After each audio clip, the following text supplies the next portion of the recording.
Hi all, welcome back to my another vlog. So this video is about my Parini's 100-day celebration. நான் ப்ரெக்னென்ட்ல தெரிஞ்ச நாள்லேருந்து daily நான் வந்து பெண் குழந்தை தான் பிறக்கணும்னு சொல்லிட்டு மேனிஃபெஸ்ட் பண்ணிக்கிட்டே இருப்பேன். அது ஏன்னா எப்போவுமே யாரை பார்த்தாலும் ஃபஸ்ட்டு குழந்தை வந்து பையன் பிறந்தா தான் வந்து பெருமை, பெண் குழந்தை வந்து பெருமை இல்லாத மாதிரிலாம் பேசுவாங்க. பட் நான் அப்படி நினைக்கல. எனக்கு நான் ஒரு பெண் குழந்தைக்கு அம்மாங்கிற விஷயத்தில் நான் ரொம்ப ப்ரௌடாக ஃபீல் பண்ணுறேன். என் தாரணியோட 100-day செலிப்ரேஷனுக்கு எங்கள் வீட்டுக்கிட்ட இருக்கிற பகோடாவுக்கு தான் நாங்கள் போயிருந்தோம்.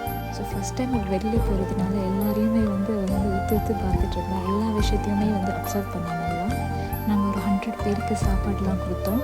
அதுக்கப்புறம் எல்லாருக்கிட்டேயும் பிளெஸ்ஸிங்ஸ்லாம் வாங்கி வீட்டில் ஃபேமிலி மெம்பர்ஸோட கேக் கட் பண்ணி எங்களோட செலிப்ரேஷனை நாங்கள் அழகாக முடிச்சிட்டோம். அண்ட் இன்னமும் நம்ம சொசைட்டியில், அதுவும் இந்த ஜென்ரேஷனில் முதல் குழந்தை ஆண் குழந்தையாக பிறந்தா தான் பெருமை, பெண் குழந்தையாக பிறந்தா அது பெருமை இல்லைன்னு நினைக்கிறவங்கலாம் நிறைய பேர் இருக்காங்க. அண்ட் இது வந்து தப்பாக சரியாங்கிறது கமெண்ட்டில் சொல்லுங்கள்.